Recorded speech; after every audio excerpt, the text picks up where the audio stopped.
মেহেরিন বাসার মিমি, কেমন আছো তুমি? জি আলহামদুলিল্লাহ ভালো। আপনি ভালো। কেমন আছেন? আলহামদুলিল্লাহ, আমরা ভালো আছি বিদায়ী তো তোমার বাসায় চলে আসছি। তোমাকে তুমি করেই বলি না? জি হ্যাঁ আমি আহ, অনেক ছোট। আচ্ছা, ছোট। এই ছোট হিসেবে বলতে চাই, গান করছো তো তুমি? জি লেখাপড়ার পাশাপাশি গান করছো।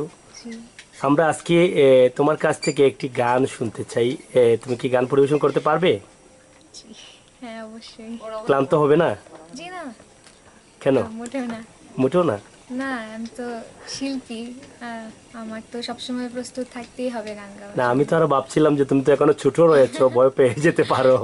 আমাদেরকে দেখে বা ক্যামেরা দেখে ভয় পাও নাই? জি না। ভয় লাগে না? না, কেন? ভয় পাওয়ার কি আছে? শিল্পীরা তো এভাবেই গান করবে, ক্যামেরায় উঠবে, হ্যাঁ হাজার দর্শক থাকবে, এটাই তো না? জি আচ্ছা আচ্ছা, তো সেই সাহস আছে তোমার না? জি মনে হয়। আচ্ছা, এখন আমরা একটি গান শুনতে চাই দর্শকদের জন্য, সিলেটের ইত্যাদি টিভির দর্শক যারা আছেন। জি কোন গানটি করবে দর্শকের জন্য? একটা গান মানে আমার হার কালা করলাম রে, ওই লোকগীতিটা।